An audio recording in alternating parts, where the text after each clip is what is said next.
Ladies and gentlemen, we've probably seen this coming. If not, welcome to the channel. I'm Josh. This is Etheria Restart, a dedicated video. This is what my face looks like every time I log into this game. We're going to try to critique this a little bit as we get in here. This is a little bit more of a laid-back video as well. So maybe get a little bit of popcorn out there, right? Listen to my voice or just look at my face and look at this face as we go about why I decided to finally put this game down, put it to rest. It's gonna be as fair as possible, which we always have been on this channel. We've said a lot of great things about this game. We've critiqued this game quite a bit. But I will say this. Now, Etheria Restart is probably the gacha game that I have decided to quit the quickest that I've actually been invested in, right? You can try out a gacha game, play it for a couple days, play it for a couple weeks, right? Not really get into the nitty gritty, learning about the meta, all of this other stuff, and still quit those games. But Etheria Restart is a game that I was kind of excited for when it was coming out. I got invested in it, and we've been playing it for several months now. It's October, this game came out. I don't know, like, it feels like May, July, June, something like that. Anyway, we've been playing it for like 4 or 5 months now. And I've put together quite a list here of the things that I just can't get over, right? So the first economy we're going to be talking about that I do think is a little bit broken, not as broken as the other ones, is going to be module farming, because, well, this is a PvP focused game, but gear grinding is the end game. I don't mind that module farming is really RNG as much as some of the other stuff. There just isn't really a lot of stopgaps in a PvP focused game to help you get some of the specific setups and stats that you're looking for, right? We don't have anything like a main stat reroller, because you can run your module farming over and over and over, end up with a bunch of flat stats in the main. You can run your module farming over and over and over and just have stuff like this that's like, it's kind of usable-ish, but like not the craziest thing.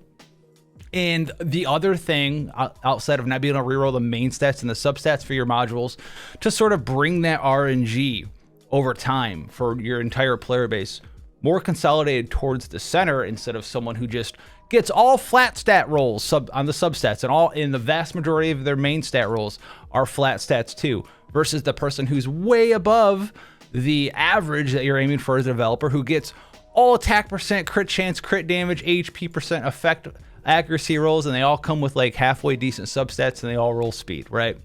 Somewhere in there should be some tools, some main stat rerollers, some substat rerollers if you're in a PvP focused game, so people at least have an opportunity to have a more normalized gearing process where it's not just strictly all RNG on what you roll and what drops. None of that's here. It's just burn as much damage as possible and just pray to God that you get something somewhat usable. That is the main problem with the module system. Outside of that, the other thing as well is it is inherently very expensive to try to roll anything that seems like it could somewhat be an upgrade. Speed checking, right? Checking for crit chance and crit damage substat rolls, checking for attack percent on your headpiece on certain pieces of gear, effect accuracy. All of that is extremely expensive, leading for a lot of players to just, you're not able to roll a lot of stuff that drops like 3 substats in a lot of situations, right? If you try to roll that up and be like, can I get another 9-12 speed, you know, side grade, or if I'm working on another character, do I try to do that here? What's the opportunity cost of me spending all of my money, all of my resources, all of my Etheria coin? That's one thing there.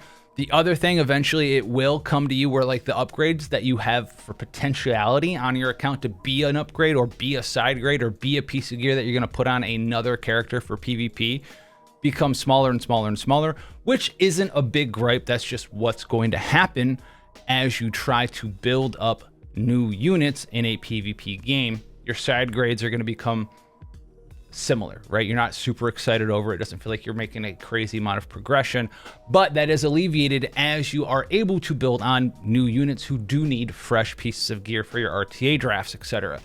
And the major thing there, that doesn't really happen as much in Etheria Restart because of the other pretty broken economy, which is going to be the Lattice economy, right?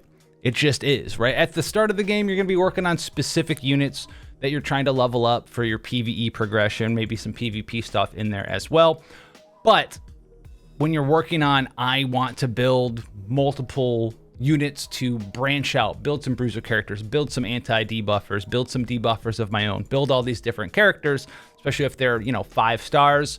A lot of characters are getting buffed, right? Holden, we just got a crazy buff for Zenyatta. Hellcould has a little bit more use. Rahu's absolutely insane, but we're not leveling. I just don't have the lattices to level these characters up and make them crazy useful in comparison to a lot of other players and really fully flesh out my team. And since I can't do that, it also affects what I'm really getting from the gear upgrades. There's no reason for me to farm new gear because there's characters that I just can't enhance their skills on, which is big for a lot of these bruiser characters, right?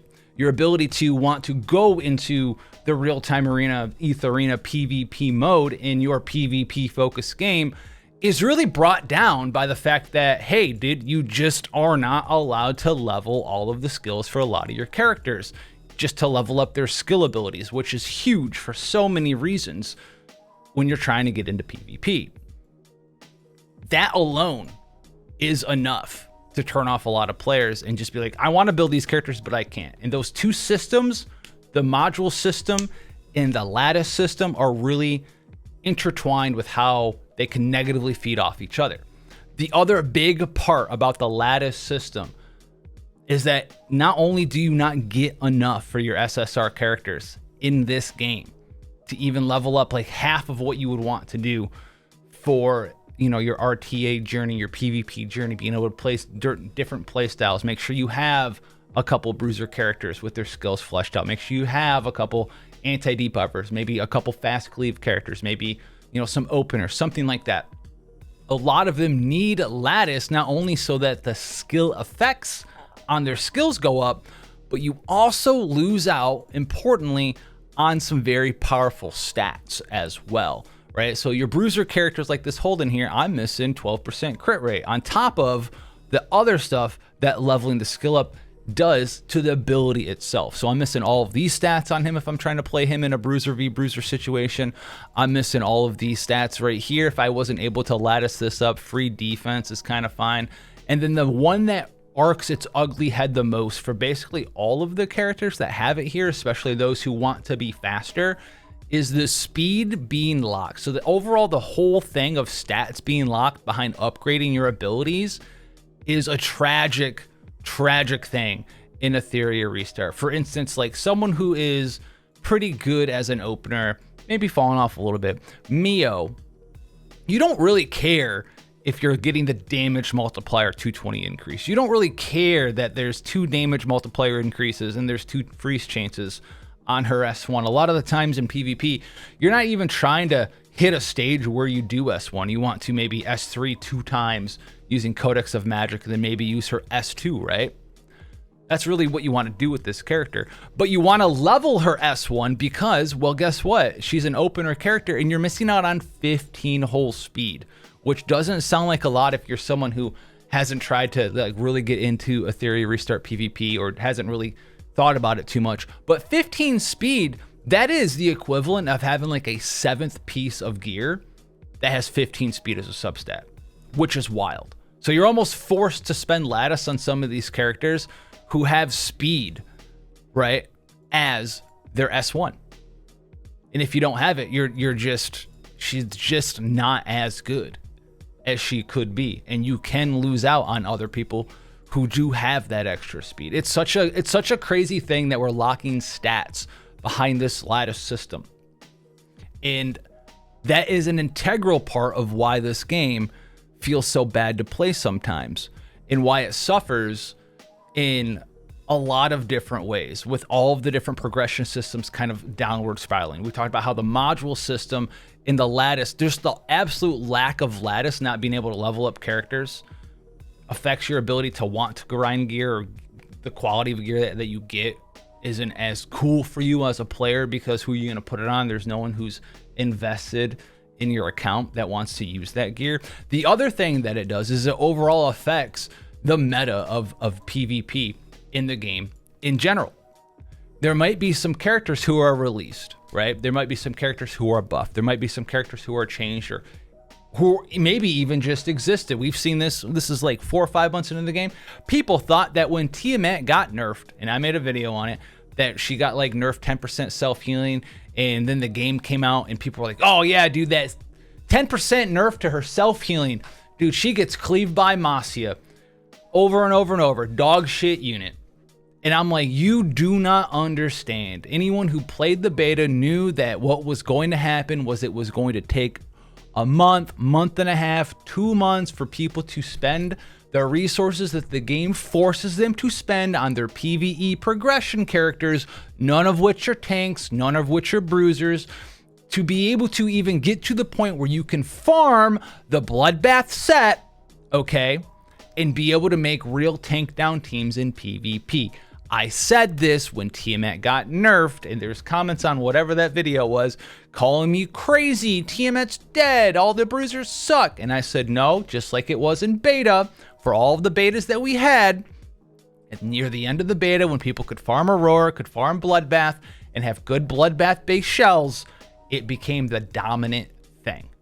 And it will become the dominant thing again. And I rated Tiamat, even after her nerf on release, like an S tier character, and said that she would be one of the pivotal characters in a tank down bruiser playstyle. And people laughed at me like crazy. Well, who's laughing now? So what does that have to do with what we're talking about here? The fact that players are so limited in progression of what characters they can invest in and build, their SSRs that are coming out, invest in their skills and abilities, which matter a ton, by the way. The minus cooldown on your stuff, the bonus stats, they matter so much in PvP. That what happens is the player base, even if a solution or an answer is kind of there for you to try to use against what's currently popular in the meta, you're not able to do that because the lattices don't exist for your players. The ability for them to gear a character effectively and efficiently in a semi-decent, timely manner where it's not just based purely on RNG also doesn't exist. So we're just sort of in this, you know, this pseudo false scarcity meta. It's not, false scarcity is not the right term, but you don't understand what I'm saying. Like the meta is just kind of fake. It just kind of sits in his, here's what it is. The meta gets to a point and it sits and it stagnates long enough because, well, people farm that stuff up and they need time and effort, months and months and months to get the lattices and have the ability for the RNG to normalize so they can farm up the other stuff, the Bloodbath characters. So now we're in this moment where everyone's got the Bloodbath, everyone's got all this garbage, which was something that was predicted in beta. And the game's finally just getting there now. So the game is in a very stagnant state because of how the three systems work together to form PvP, which is a giant downside. Which leaves a lot of players lacking the want to play this game. Now, the other biggest issue with this game and why everyone quits this game, and I mentioned it before in a previous video, if you want to go watch that video where we dive into it deeper. We talked about it with the module system, with the RNG. This one is an even bigger deal, and this is the system for the shells, right? So everyone knows, everyone wants to farm Inferno for modules, right? So we can get the triple shell modules. We get Swift Raid, we get Swift Rush, we got all this other cool stuff. And these Inferno level shells are insanely good because these 6-piece sets that give you, you know, speed and attack or speed and effectiveness, or give you like crit chance and crit damage, like a Fury Edge here, are absolutely worth farming. These free stats, just with the way that the game works out and the amount of stats that certain characters have, especially something like Fury, a lot of the times can be make or break for putting together like a pretty decent build on a character where you hit the exact crit cap in a lot of situations, a lot of times for them as well. As you can see, like if I didn't have Fury here, the set bonus, I wouldn't be at crit cap. I'm 102, I'm a little bit overward, but this helps you build characters very well. What does that have to do with this, the Grim Pursuit? So not only are the modules RNG on the drops and the subsets and the quality of the rolls there, the shell system itself has absolutely no stopgaps to normalize your RNG as a player. None at all. No stop gaps for you. Meaning that if you're trying to farm something up, you've seen the Reddit post, you've maybe seen my videos on it. My brother in Christ, I love you so much. But when someone spends 96 days like the Reddit post to farm up one shell, one revelation just for the base version, something is wrong here. I've spent myself personally months and months farming Rengo Kokutsu, right? Sometimes you get 100 win rate, sometimes you get, 20% win rate. But we're here logging in, logging out, and you might ask me, where's all your currency, right? For all your shell farming that you did. You should have so much shell currency, right? If we're gonna go in here, you should have so much more than 4 million. Where did it all go? I have been farming this so much and looking for something to actually drop with 3 substats. I got this one just the other day. It's not even that good. Then I got this thing, which is fine. Those are the only 2 triple substat Codex of Magickas that I've ever gotten that were halfway usable, right? The rest of them were all just like straight garbage. The matrices combinations didn't make any sense. But I have been leveling up, as you can see here, just extra codexes, taking them to 20, taking them to 30, just two substat ones, just to see if I could get a red substat roll and then sell it when it didn't happen. So that's where all of my currency's gone, because what that does is doing that process, leveling something up to 20, up to 30, breaking it, and then selling it, it saves you the real currency that sucks to get in this game, which is the reconfiguration chips. Doing that saves reconfig chips. Otherwise, I would have, 0 reconfig chips, 28 trillion credits, and no shells still. But this is awful. The shell farming, having just pure RNG, nothing to regulate what's going on, also needs a bit of a change. What the shells need to be able to do is when they drop, something should be in here, just like with a main stat or a substat roller for a module. There needs to be something limited added to the game, and maybe we get 1 or 2 a month or something, where you can change, maybe not even like the Inferno Matrix drop right here, but maybe you can change one of these that you get dropped to something else. For example, like this shell that I have just hanging out, this guy right here. Maybe if I wanted to change this Bloodbath roll to Bulwark, I could do it. Or maybe if I had, what was another one over here? If I had like this guy and I was like, you know what, Bloodbath Swift Smite Bulwark, I could change the Bloodbath to Swift Rush, or I could change the Bulwark to Swift Rush. That would go a mile no, not even a mile and a half, like 7 trillion miles for making this game feel rewarding for the time and effort that a player can put into it. And this also has a downward spiral and links to the negative sides of module farming, the negative sides of not being able to build characters for Lattice, and the negative sides on the PvP meta being stale, because the general population's ability to just farm up stuff is purely regulated to RNG. If someone wants to farm up something like a shell, like a codex, like the new shells that came out, doesn't matter. It literally doesn't matter how much you refresh. It doesn't matter.